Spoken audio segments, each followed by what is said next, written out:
You're listening to the OMG Hour.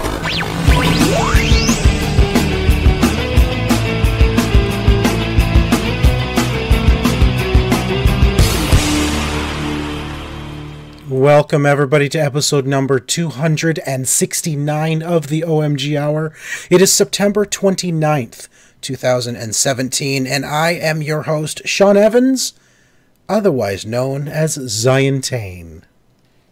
And I am Tico, Mr. Second Place, sitting in the bottom corner of the show. As always, that has never changed. Yeah, you I know. will always be there. That is your place. Is that? Oh, I thought I sometimes move. No. Oh. Well, then I'm still in the bottom corner. You're in the bottom no matter what, Tico. How's that make you feel? Yeah, that's fine. Okay. Less expectations. So, have you been playing games this week? I was hoping we'd get a huge list of games from you, like, because when you first started the show, your games list was like 20,000 games long. I can do that again. The problem is you never let me talk about all of them. No, that's true. I don't. So I've been sort of, I can add to this list if you want everything that I played, but you have this 5-minute rule for one thing that is just absolutely ridiculous. 5 minutes per game, I think, is plenty. Yeah, minimum. Whatever. This week also was a bad week for gaming for me, because I was actually at a work conference all week. You work? Yes, I do. Very, very hard. Extremely difficult job. And they all know that I have a podcast and they may listen, so I'm talking about how difficult the job and how hard and how much of a raise I deserve, in case anybody from work happens to be listening or watching. So no, we were at a work conference. It was actually a really great time getting to hang out with the people from all over Canada from my company. So no, I had fun, but less video game time because I was away for 3 days. But right. I did bring my Switch with me, so I did get a chance to play a little bit of portable gaming, which I don't have any footage of because Isn't it great taking your Switch with you? Like you kind of got these. Really is. You kind of got like AAA experiences on an actual console that you can just take with you. Yeah, it's been really nice to be able to do that because you can't, and it's comfortable. It plays easy. It's a big screen, so like you're not really feeling like you're, doing that. So like at the end of the night, even a little tipsy, was able to play some games. I mean, it is a good size screen for what it is. It's actually a really nice size screen, so it's perfect for what you're doing. So what did you play on it? Well, the folks at Warner were actually kind enough to send us a copy of Lego Ninjago. Yes. You love the Nintendo games. The Lego games. The Lego games, my apologies. The Lego games.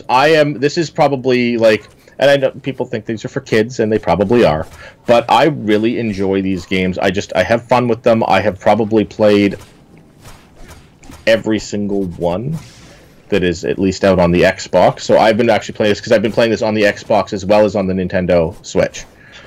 Okay. And how do they like? So quality-wise, do you notice any difference between them? Identical games. It's just getting used to the different button controls, but it's the exact same game. That's a nice thing about one of these games. That's a nice thing about a Lego game is it's not like you're going to get something that's like, oh my god, the graphics on this version of it is so much better. No, it's a Lego. It's Lego. Exactly. They all look the same. It looks like Lego. If it looks different on one, then they're doing something wrong. Yeah. So, so much fun. Now that being said, I don't know much about this is based off of the new Lego Ninjago movie that just came out, which I did not hear good things about. No, I've not heard anything about the movie. I'm not really familiar with, like, I've seen the toys before and stuff like that. Some of these characters I recognize from the Lego Dimensions as well. Sure, yeah. But I'm not really familiar. But it's a funny sort of ninja storyline. You're in Ninjago City. And so you're trying to save it from the bad guys and stuff like that. It's a cute, fun story. Each of the ninjas has their own little personality as well as their own elemental power. Okay. So you as you go through, that's the difference between the characters is they have their own spin jitsu move, which is an elemental move that they have that they can use to open up certain areas and complete certain tasks. So is there anything in Ninjago, Lego Ninjago, that sets it apart from the other Lego games? The only real thing is sort of more of a combo attack system. So, like, it's your regular thing is smashing the buttons, but once you get to a certain number of hits and stuff like that, you can unleash like a super attack. I think it's called the upward sky punch. I don't know can't remember what it's called. The skyward crane or something, where you like start hitting a guy and it lifts him all the way up to the air and builds your counter up. Oh, okay. So there's some like combo things you can unleash, which you don't normally get in the Lego games. So it's kind of neat with that. But it's a fun game. I like Lego. Well, Lego games are fun. They're all fun games, you know. Yeah. I mean, I enjoy Lego games, but I do find that with so many of them out there, it's kind of hard to keep up with them all. And at the same time, they do feel like the same thing over and over again. You know, just with different characters, different stories. That is what it is. I think I enjoy the game enough that I'm happy to play it with a different skin, so to speak, on it, and play through a different story. So I'm happy to do that. It may not be for everybody because of that, but I think it lets you take your favorite franchises if you're if you're a fan of the Star Wars, if you're a fan of Ninjago or Teen Titans, whatever it is. It lets you sort of step into that world and play that as a Lego, and it always brings me back to when I was a kid, just playing with my Legos and stuff like that. It's always very satisfying. I really enjoy these games. You know what? The thing about Lego that the Lego games, that I didn't like is when they started adding actual voices to them. Like, it was always cute when they didn't speak and everything was told visually. And they were forced to pantomime it and stuff like that. Yeah, the Star Wars movie. I still remember in the Lego Star Wars one when Vader is telling Luke that he's his father. Yes. Without voice, he's pulling out a picture of his pregnant mom and points to the belly, then points to him. Right. And that was hilarious. The fact that they had to find a way to do that without words was fantastic. Yeah, the fact that they're taking, and because they're taking these direct from movies and stuff like that, they have the actors on board to voice certain parts. They take some of them. They take actually just voice clips from the movie and put them into the games and stuff as well. I agree. I like it better when they were forced to do it with the pantomiming stuff. I agree. It was much funnier. There's something about adding voices to them that just kind of takes away from the charm of the Lego games, because it's not as humorous anymore. Like you said, I mean, you take a serious moment like Darth Vader's telling Luke, "I am your father," and you literally make it hilarious, right? And you lose that charm by adding the voices in. Yeah. So I mean, that maybe you're right. I think that is one thing that they've maybe lost with that. I still enjoy the games. I mean, that's like sort of cutscenes and stuff like that. That doesn't take away from the gameplay. Granted, it was always something about that's what defined the sort of the humor in Lego, and that humor is now gone because they're voiced. Yeah. So no, really enjoyed that. Another one I played. I don't have any footage of it. Is a new one just came out called Golf Story on the Switch. On the Switch, I think it's the Nindies. Oh, the Nindies. Okay, yep. Yeah, it is it's basically, it harkens back to Mario Golf on the Game Boy. I remember playing on like the Game Boy Color and Game Boy Advance, playing Mario Golf. It's that style, that sort of top-down 3-click thing, and so the Golf Story. You play a young kid who's trying to become a golf pro, and there's sort of a little RPG element to it as you go and try to build your character up and stuff like that to take on the pros at other courses and stuff like that. There's little mini challenges for like hitting the green and stuff like that. It's a fun little golf game, and I enjoyed it. How much was that on the Switch? It was $21.99. Really? Is it worth that kind of money for a little Nindy? It's probably overpriced. I'd say $10 to $15 is probably where it should be priced at. I'm a big fan of the Mario Golf. I wanted something like that when everything I saw on it. I spent the extra money because of that. It was probably a bit more than I would have liked to have spent. Graphic wise, what's it look like? Is it kind of like the golf game you played the other day or like a couple weeks ago? It is. It basically, it almost looks like a Pokemon game. So that top down, almost exactly like a Pokemon game. So really old school looking. Yeah. See, and that to me is, and for $20. Well, it's old school looking with like voice bubbles and stuff like that. Like a lot of the stuff is sort of cleaned up. Like you can sort of see that it is a newer game because of some of that stuff. But yeah, it's the older style look and graphic to it. Okay. The price point, like I said, is probably $5 to $10 too much, but I wanted a fun little golf game to play on my Switch, which was because, again, I was out all week. It was something that I wanted to be able to play while I was out. So I am very interested in the next two games that you played, but I want you to tell me about Splasher, because this is one of those games that really shows off your skill at playing games. All right, so, yes, I am terrible at these type of games. This is basically an endless runner type with checkpoint system platformer.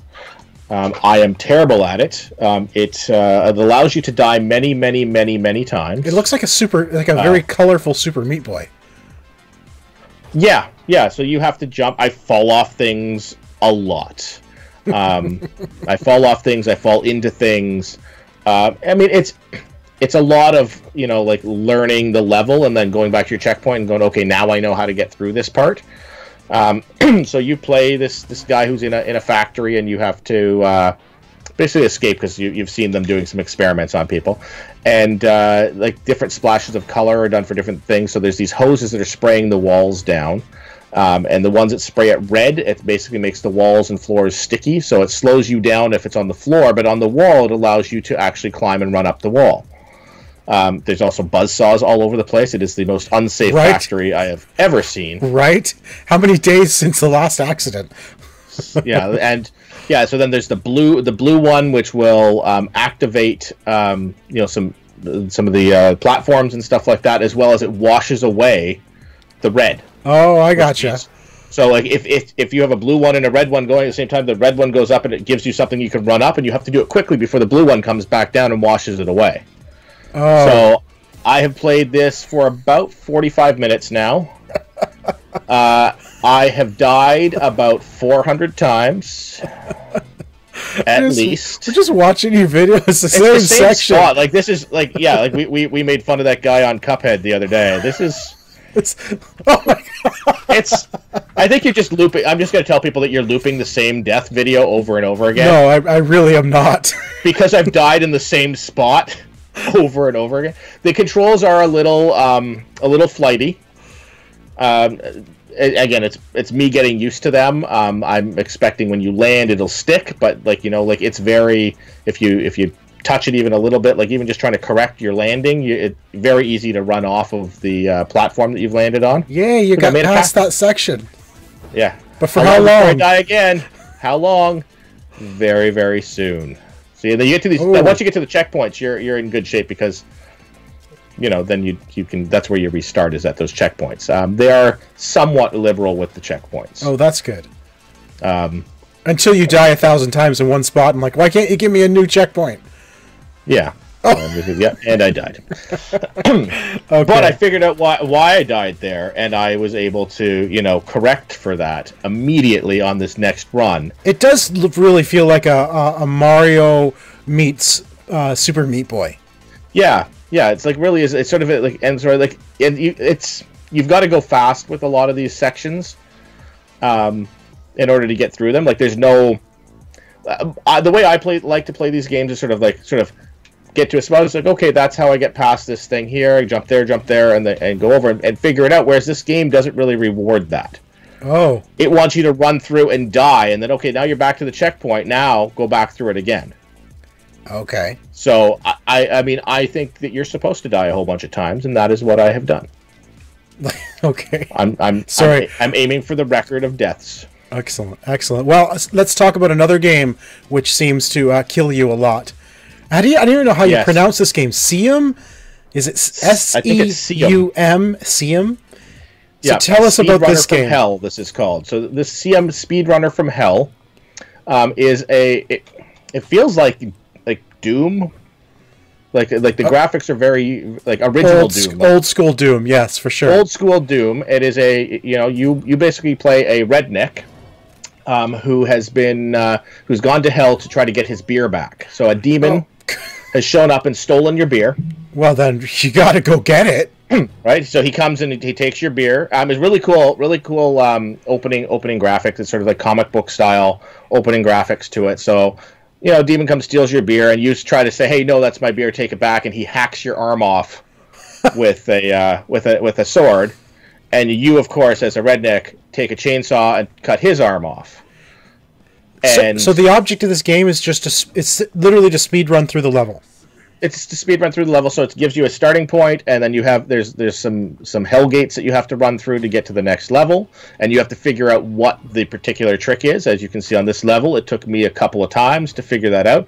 The jump button is also there's a jump button and then there's a long jump button, but you have to hit it at a certain time in your run in order to get it.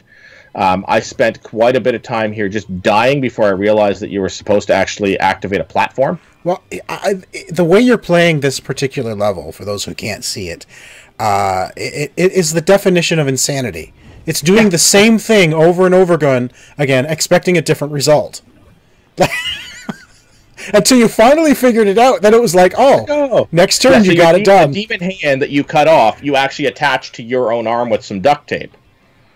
And then that gives you the ability to activate some platforms and stuff like that and shoot fireballs. Okay. And you have to do all of these things within a certain amount of time in order to... Don't laugh at my gameplay. You have to do this within a certain amount of time. You have to do it in order to progress to the next level. And you have to figure out... So it is a lot of trial and error with... Yeah, I'm not really laughing at your gameplay. I'm just laughing at kind of how punishing this game actually is. Yeah. It's just ridiculously punishing.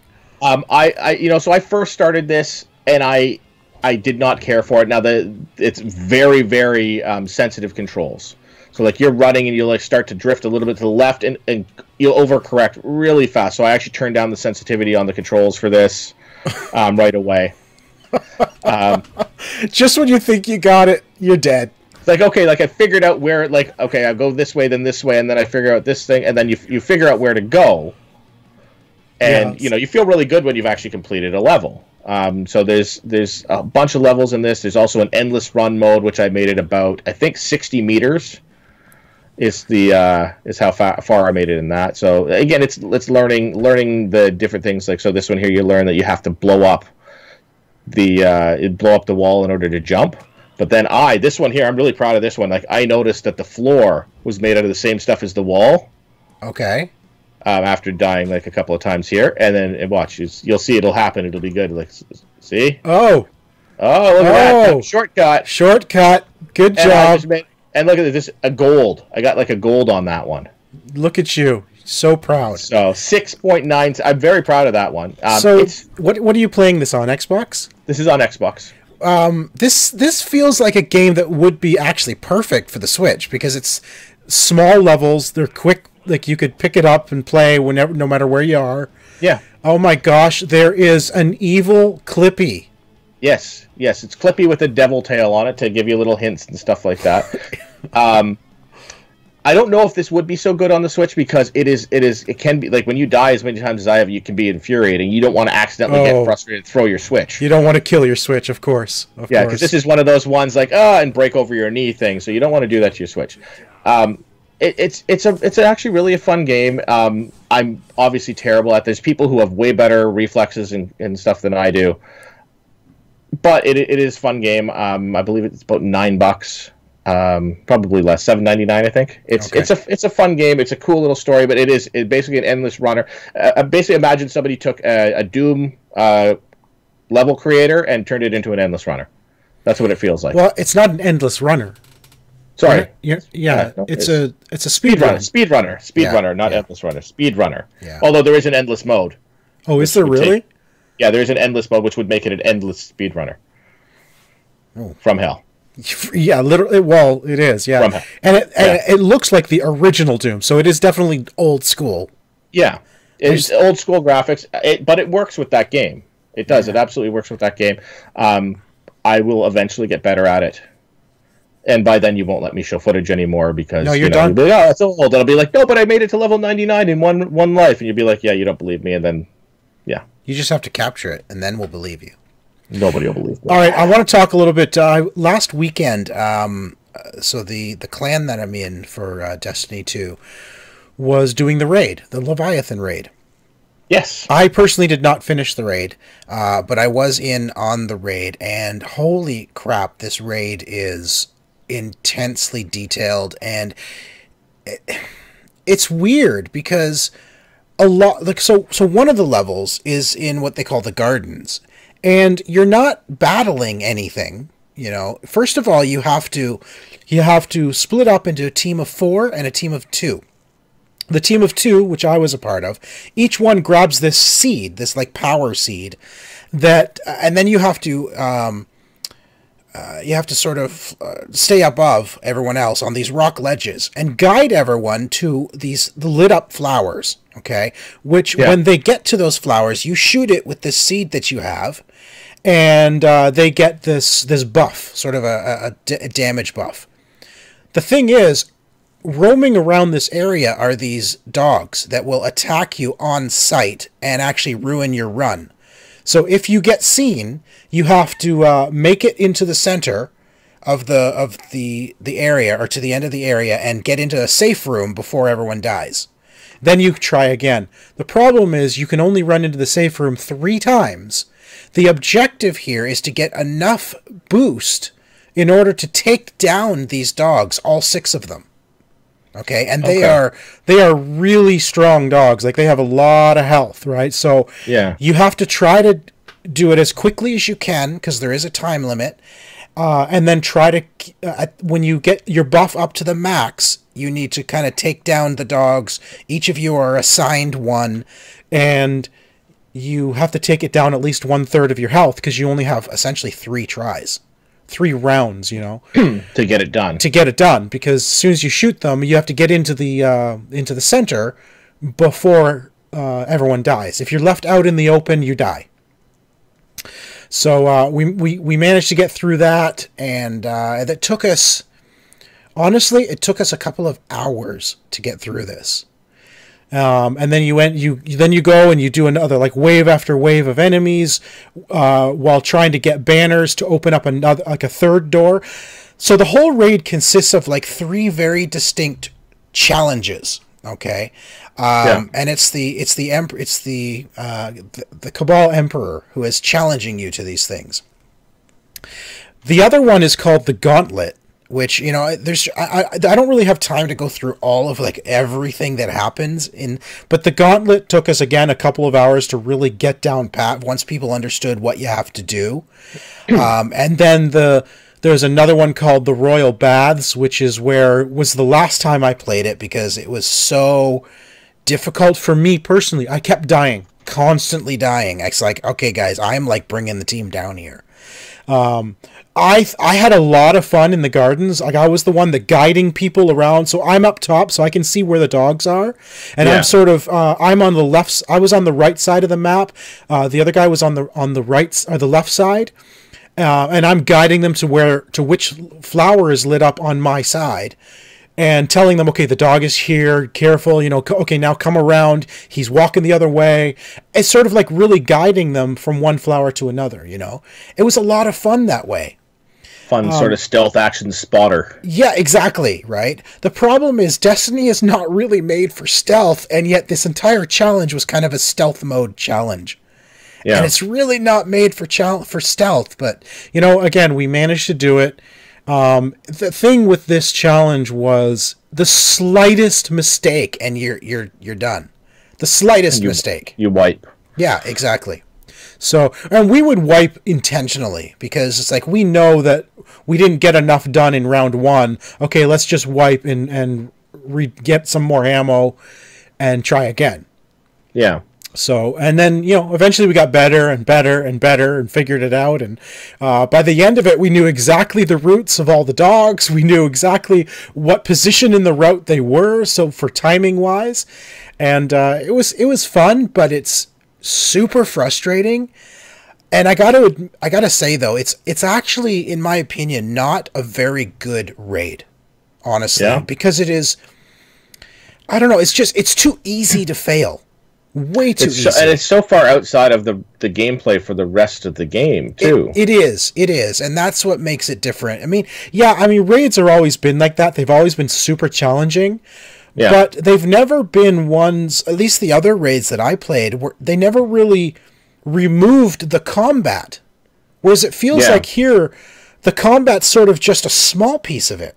You know, like play the rest of the game. It's all this for the entire game, single player, everything like that, and then get to this. It's like now you've got to figure out how to play the game entirely differently, which is not necessarily always a bad thing. But when it takes, it's not when it's a significant portion of that raid, it's all like you've got to learn entirely new skill sets, basically. Well, yeah, that aren't going to carry into any other part of the game either. And it's super easy to fail. In fact, in the Gauntlet, we got right to the very, very end. We managed to get through all the stages of the Gauntlet, got to the end, and it wasn't enough. We had to do it all again. So it's like, what? But when you do finish, it is such an adrenaline rush. You're like, you're literally screaming in joy because you finished it. You know, and you can move on to the next one.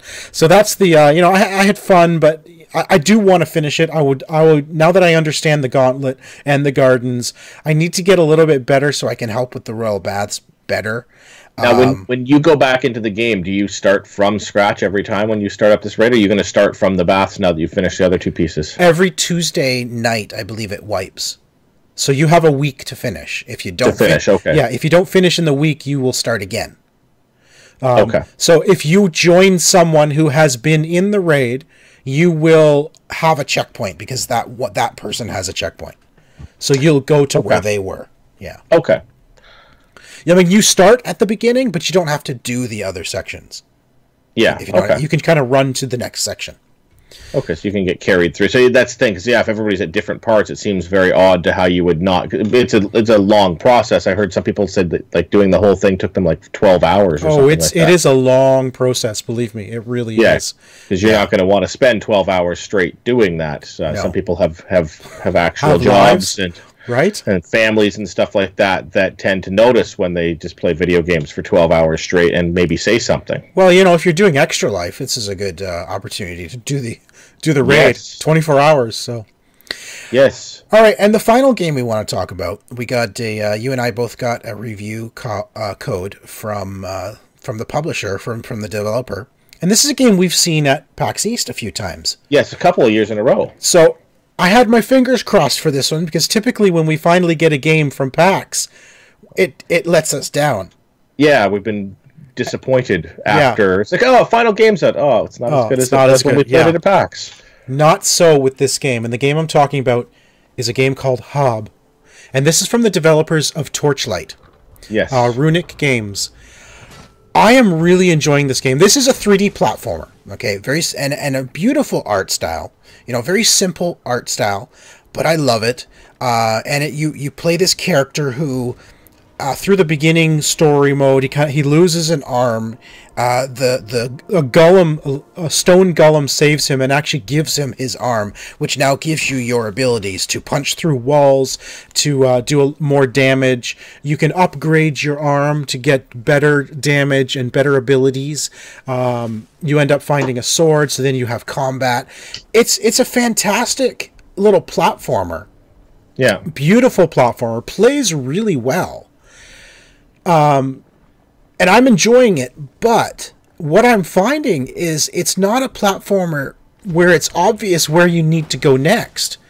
Nor do I don't even know at the moment. I've played for an hour and a half, maybe 2 hours. Yeah. And I'm not really sure, honestly, what I'm doing. What's the story? Where am I going? Why am I doing this? What's your end goal? Yeah. You know, the golem at one point kind of just points to a location. So I'm like, okay, obviously I need to try to get to that location. But why? What's the purpose of what I'm doing?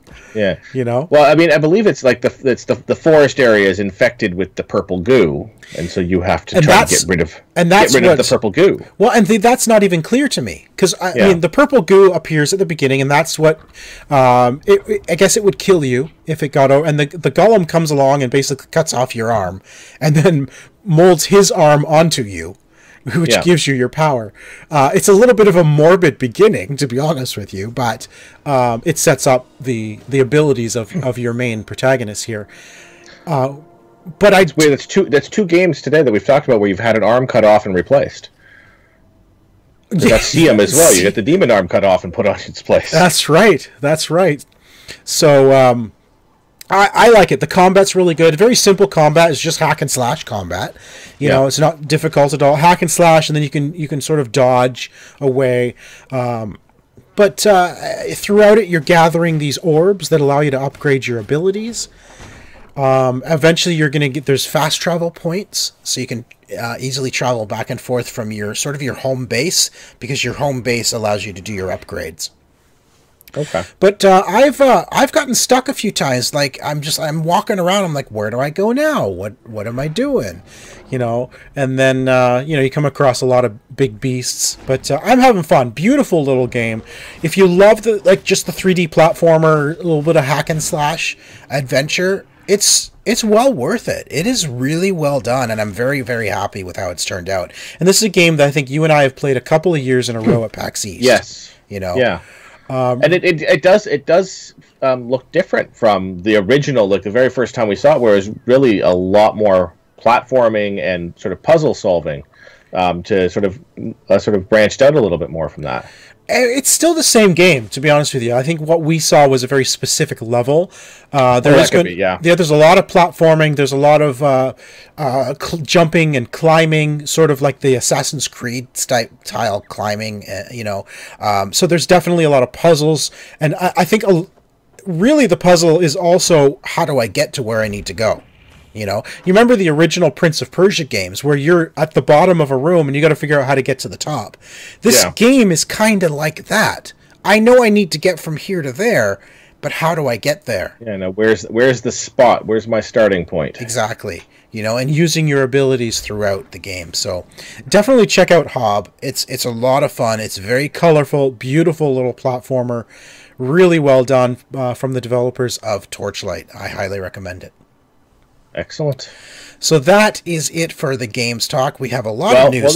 No, it's not. Another thing there's something I wanted to mention as well. Oh. So it's sort of a half news piece, but it's not in our news. So Microsoft Xbox Canada announced a Gamerscore challenge the other day. Oh yes, that's right. So this is the first time I think I've ever seen them actually do this. So they are challenging from September 27th to October 22nd.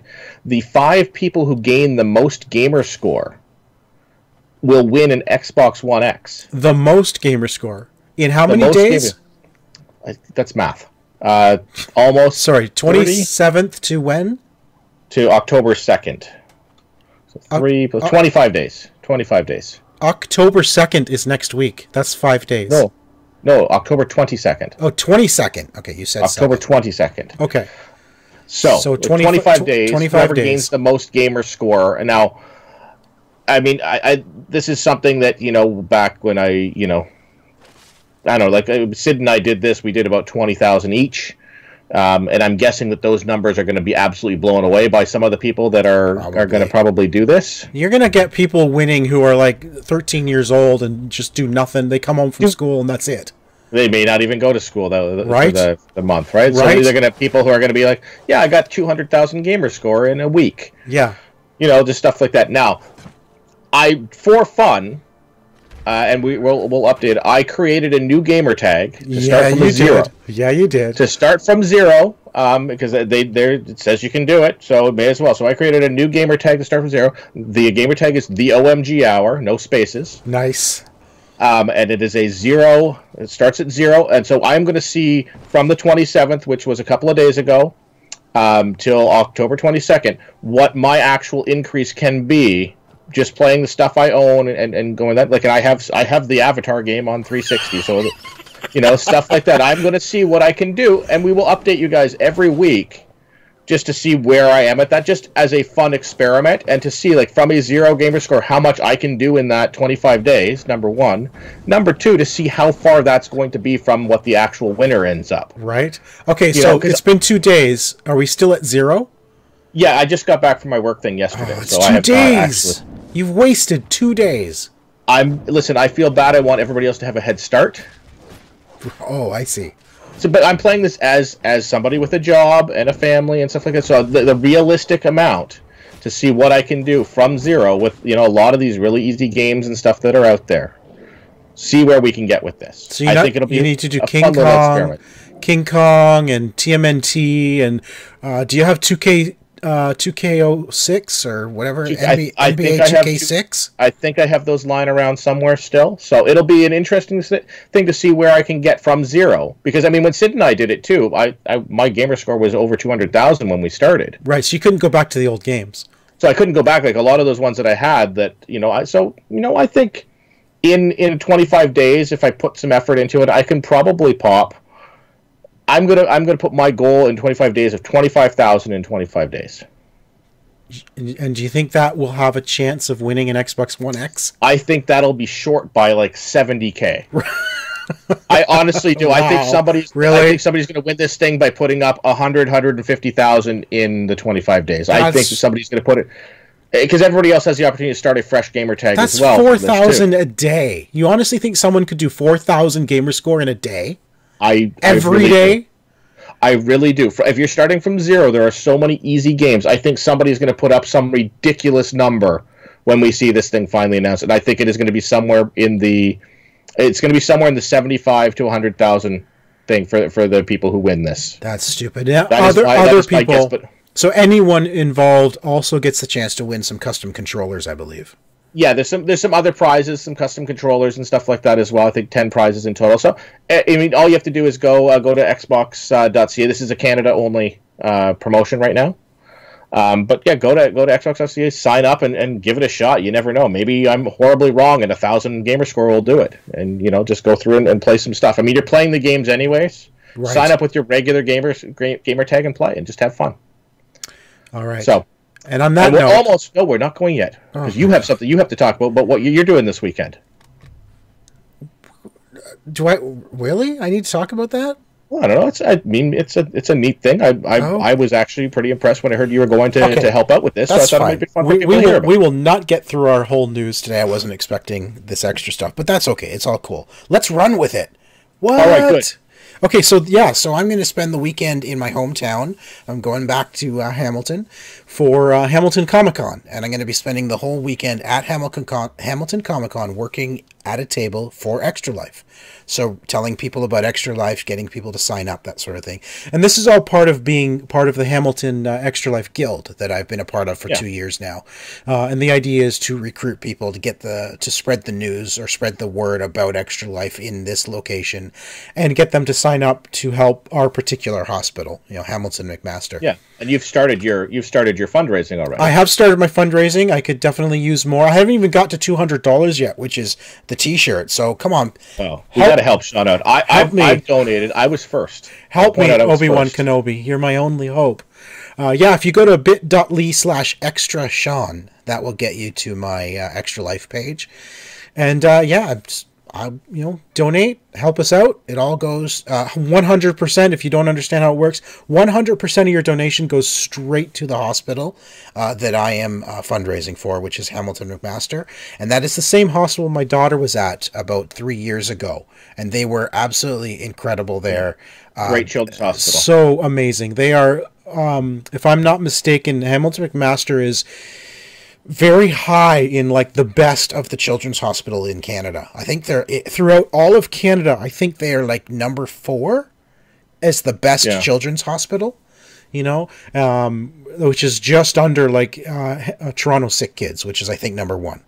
Yeah, which is it's a great cause. So that's I know you didn't really plan on talking about, but I wanted you to mention because I know it's for a great cause, and I want people to donate and get that number up, because right now I'm going to win a prize because I have the first first thing. I think I'm going to win a prize. You have the first, but not the highest. So here's the deal. The person who donates the highest donation, and if there are ties, then I may go with the total most. If you donate more than once, that adds to your total. So the one who donates the most is going to win a game of their choice, provided by me personally. Yes, so out of your pocket. Out of pocket, I will thank the person who donates the most at the end of my campaign with a game of their choice. Regular priced game. Let's not go overboard. We're no collector's edition. No $200 collector's edition. Let's be reasonable here, folks. But yeah, Extra Life is such a great thing. This is my 8th year doing it. I mean, I've talked about it every year since. But give me a hand, help me out, and it'd be awesome. I'm still trying to raise $1,500, just like last year. That's been my goal for 3 years now. Is $1,500. So, bit.ly/extrasean. Thank you. Excellent. Donate. Now can we move on? All right. Now we'll allow it. All right.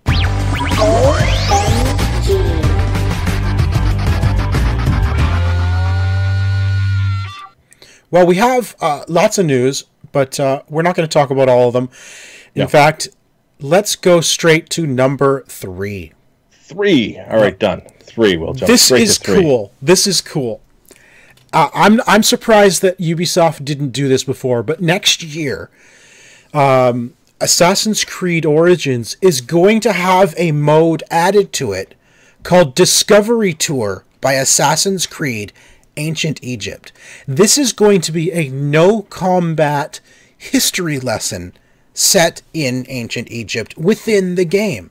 So you're going to be able to walk around the entire game itself without fear of any kind of combat, just learning about the history of Egypt, because this takes place in the era of Cleopatra. So you're going to learn all about Cleopatra, all about the people, the customs, the world of Ancient Egypt inside this game. And that is fantastic, because honestly, so many Assassin's Creed games, I'd say more especially the ones with Ezio, the ones in Italy, really sparked my interest of the history of that era.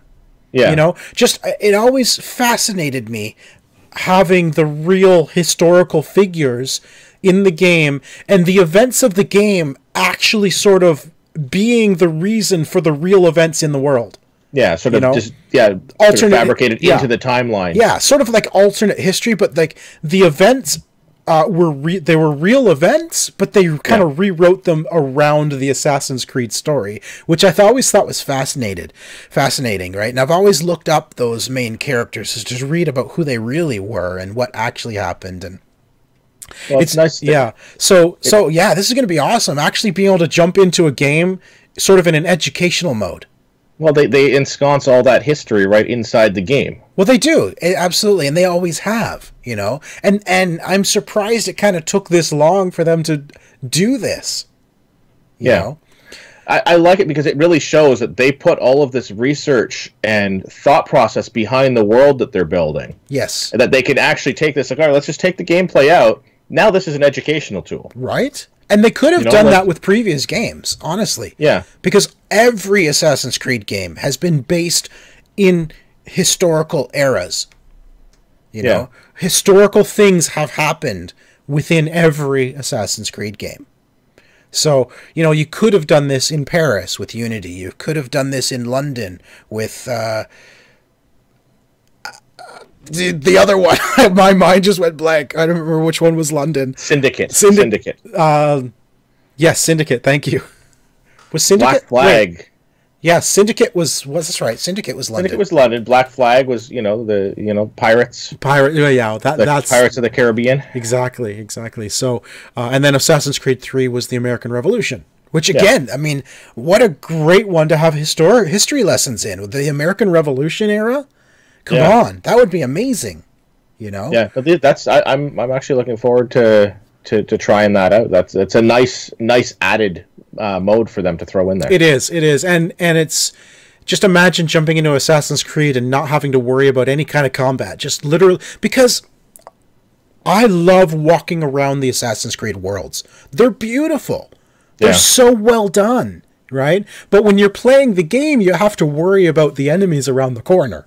You can't really stop and enjoy the scenery for very long.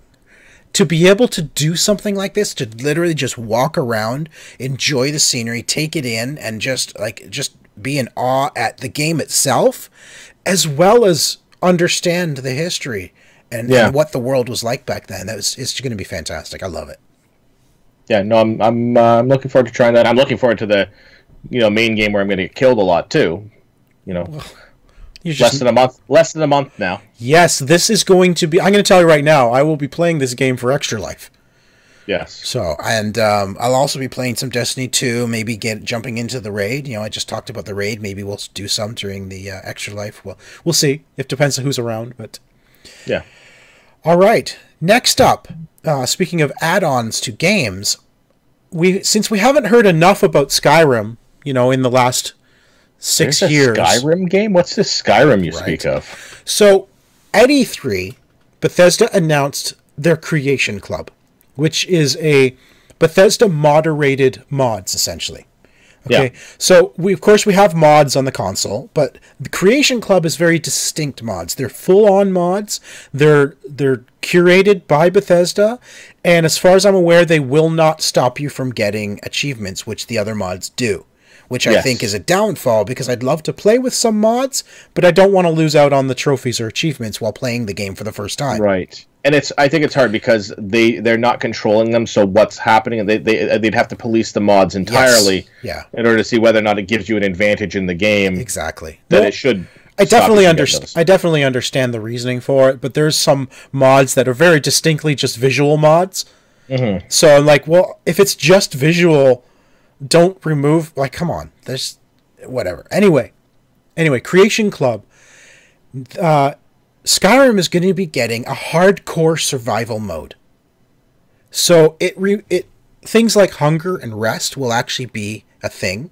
Yep. So when you lose health, it will not regenerate automatically. You must eat. You must eat or find potions. There's no fast travel. So you can no longer just fast travel from one location to another. You can still get the carriages. You can still pay for the horse and buggy carriages. Yeah. But real time, even though it passes, it essentially fast travels you. But real time will have passed during that journey. So you may end up at your location being tired and hungry. So you need to take care of that. Yeah. Right. So it didn't say anything about permadeath. I don't know what happens when you die. Usually the hardcore survival modes, if you die, it's one. It's one, yeah, it's you restart. That's. But see, in a game like Skyrim, can you honestly see playing a game like Skyrim with permadeath? I don't know. I don't know how much fun it would be. I mean, for me, it wouldn't be that bad because at worst, I'd make it 6 minutes before dying and have to restart. You'd be at the beginning of the whole game forever. Yeah, I'd be just like, oh, what's that, a pit? Oh, I fell in and died. Right? And then that would... I don't... This is kind of a neat thing, but I gotta be honest with you. How many of you out there, Tico, you and I included, are just getting tired of hearing about Skyrim? I love Skyrim. You know what? I love it. But... There is a point. Give me a new game finally. I want to give me a new Elder Scrolls game. Stop making me buy Elder Scrolls. Was it 5? 5. Yeah. Stop making me buy number 5 400 times. Make number 6. I will buy it. I have money set aside right now. I will give you the money. I'll give you the money right now. If you just tell me it's coming, I'll pay for it right now. Exactly. Yeah. Now, I understand this adding these things on with Creation Club. That's great. The mods, having Creation Club. But give me this stuff in a new game. Yeah. Not something I've played 3, 4, 5 times already all the way through. Yeah. I don't know. This hardcore mode will be available to anyone who bought the Special Edition. If you have it on the Xbox One, PS4, or on PC, it will be available to you. Yeah. I don't know if Creation Club mods cost money or not. I think some of them do. Right? So I don't know if this will cost money. It's an interesting thing to put into Skyrim, but I am at that point where it's come on, Stop rehashing the same game from 6 years ago and give us something new. Because they're doing the same thing with Fallout 4, which is now, I want to say, 3 years old. Fallout 4. Yeah, they just dropped on the Xbox on Tuesday the Fallout 4 Game of the Year edition, $79.99, showed up in the store. Full priced. Oh my gosh. Well, it's with the Game of the Year edition, so it has all of the DLC. So technically, it's a $40 savings from what you would have bought if you'd bought it when it first came out. Whatever. But yes, it's basically a full priced. I feel like Bethesda's getting to the point where they're just milking everybody and wanting them to pay multiple times for the same game, and it's ridiculous. They're looking at the Nintendo model. Figure people will. And again, I can't really say anything because I went out and bought one of those. So, can't really say anything. Again, I guess it's a model that works. It's like, okay, well, people will buy this. How many times? Like, I guess that's what we're probably saying. Okay, let's make a game and see how many times we can get people to buy this. Yeah, and that's what they're doing. Skyrim, Fallout.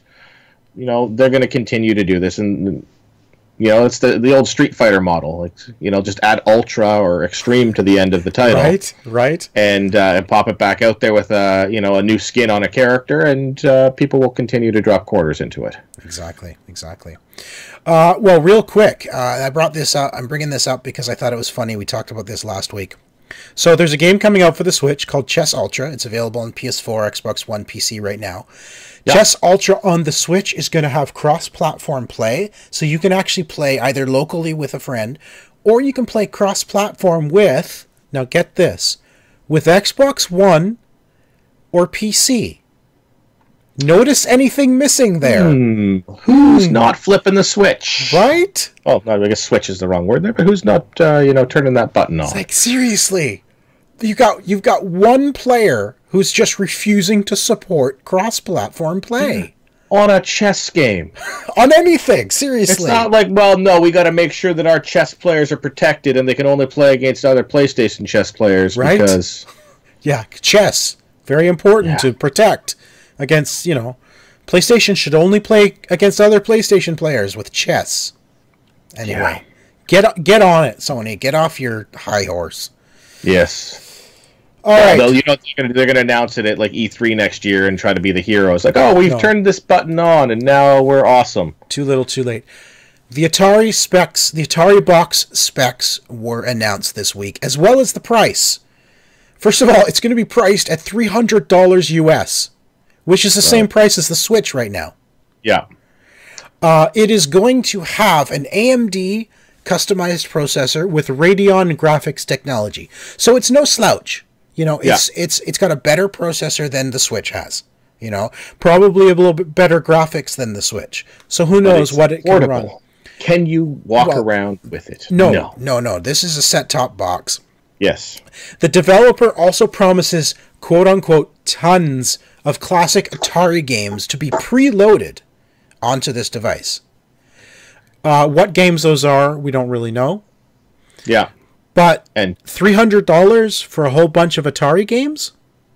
Well, for $300 for an emulator, basically. For an emulator. Now, it's also running Linux. Okay, so the operating system on it is Linux. It's not a special operating system. And it will run any game developed for Linux. Right? So I don't know if that means that there are games like on Steam that you could buy for Linux. I have no idea. I've never looked into Linux games. Yeah. But if you can buy games for Linux, it will run on the Ataribox. I don't know if there's a big enough... Is there a market for this? Who's going to care about this? I'll be entirely... It looks neat. Oh, it's a great looking box. I'm sure Sid will want one.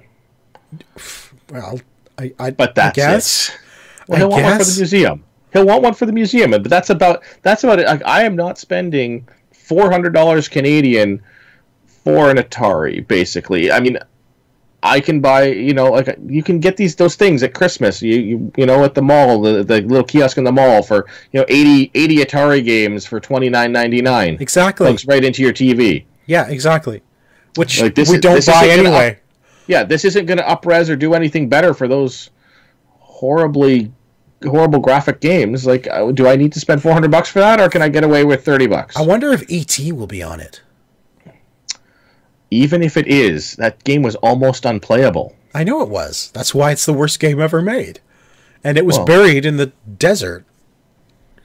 So anyway, that's the Ataribox. Still no actual date. It's going to be other than late spring 2018. But $299 US, a little bit too much in my opinion. Not. It doesn't do enough to justify that price point in the market right now. No, it really doesn't. All right, we have two more things to cover before, and we should do it really quickly. So, Tico, okay, quickly. Speed read. Tico, what are our games with gold for October? October games with gold from the 1st to the 31st on the Xbox One will be Gone Home, the horror-ish themed walking simulator. It's not horror.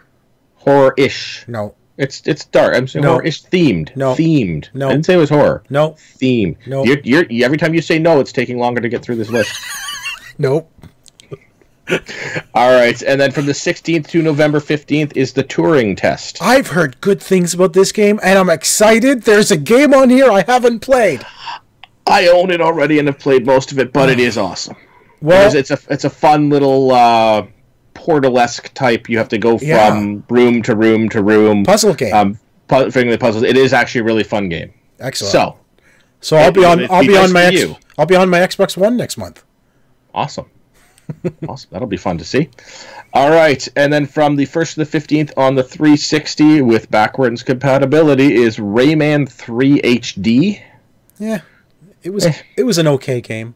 I mean, it's a fun Rayman game. I mean, but there's like 1.5 billion Rayman games out there. Well, it's a remake of Rayman 3, right? But it didn't kind of stand up the test of time, in my opinion. Yeah. And then from October 16th to the 31st, you have Medal of Honor Airborne. Don't care. It's a first-person shooter. First-person shooter. Yeah. I've played it. It wasn't great. It wasn't. Well, I don't like the war games. I don't mind the war games, but that one there sort of just didn't really do anything. It was not. I don't remember it being very good when I did play it back in, whatever. I don't know. It's just not one that I'd be like, man, I really hope they put that game out. Yeah. So. All right. Well, on my side, let me go through the PlayStation Plus games for October. Right. So, PlayStation Plus, we are going to get Monster Jam Battlegrounds for the PS3. We're going to get Hustle Kings for the PS3. And then on Vita, with both Vita games are cross-buy with PS4, we're going to get Hue, which I think you and I have played. We've talked about it on the show. Yes, it's a great side-scrolling, color-based game. Skyforce Anniversary is also coming for Vita, PS4, and PS3. Now, on the PS4 itself, Metal Gear Solid 5: The Phantom Pain. Ooh, that's actually a really good game. It's been a while since that came out, but that's a pretty decent game. Yep, that's coming out. If you've got PlayStation Plus, you pick that up if it's not already in your library. We've talked about it, but I found it so unbelievably silly. Like, trying to be serious, but it's so silly at the same time. It's so weird. It is so weird. It's very Japanese, is what it is. This is true. And then we are going to get Amnesia Collection, which contains both The Dark Descent and A Machine for Pigs, which, if I'm not mistaken, are horror. These are horror games. Horror themed. These are horror, full-on horror. Yes. Now, freak you out playing the dark games. I would like to say I'm disappointed in both Sony and Nintendo for not having a full lineup of Halloween horror-themed games for October. You mean Xbox? Yeah. What did I say? Sony and PlayStation? You said Nintendo. Oh, okay. Well, Nintendo isn't really involved in this, so. Well, I apologize. You got Amnesia. The Amnesia Collection is no, I know that, but if I'm doing a themed month of any month, it's going to be October. You should be doing a themed month, and it should be like Halloween just nothing games. But horror nothing games. But Halloween games, nothing but horror themed games. Like you shouldn't have like a Monster Jam game thrown in there for fun. It should be all. Like Carmageddon, at least. Not everybody wants horror-themed games, though. No, it doesn't have to be horror-themed, but Halloween-themed. Costume, what is that? Costume Quest. Costume Quest. That's not a scary game, but that should be something that's in there. I know they've done it before, but those are the games that should be held off for October for that sort of thing. It should be at least a Halloween theme, not horror, but Halloween theme. And stuff like Monster Jam does nothing for me at any point when they release it on any month. You know let alone when they waste their time in October with it. Well, you know what then? Yeah? You don't need to play it. But I'm just saying. You can't have everything you want, Tico. It's not all about you. I could have some things I want. It's not all about you. It'd be nice to have one thing that I wanted. No. Just one. We're done. We're done. Fine. I'm done with you. Fine. That's it. I'm done. This has been episode number 269. And I believe, just like last week, you are going to take us out. All right, fine. Like, subscribe, comment. Blah, blah, blah, right? I'm putting no effort into this anymore because you've hurt my feelings. Subscribe, comment, share with your friends. You have feelings? Shh. You can follow me on Twitter at Mr. Second Place. You can follow the show on Twitter at the OMG Hour. And we will be updating you guys with my random Gamerscore challenge thing to see how much I put up each week. And probably how horribly I'm losing in the contest. All right. Of course, I am Ziantane. That is Xiantayne. You can find that on any platform, Twitter, and all of the consoles. Our show notes and all the links of the articles we talked about can be found at omgnexus.com, and that is it for episode 269. Again, bit.ly/extra Sean is my Extra Life page, so please consider donating. I would very much appreciate it. It's all for an awesome cause. Thanks, everybody, for listening. Thanks for watching. We'll be back again next week. Night, guys.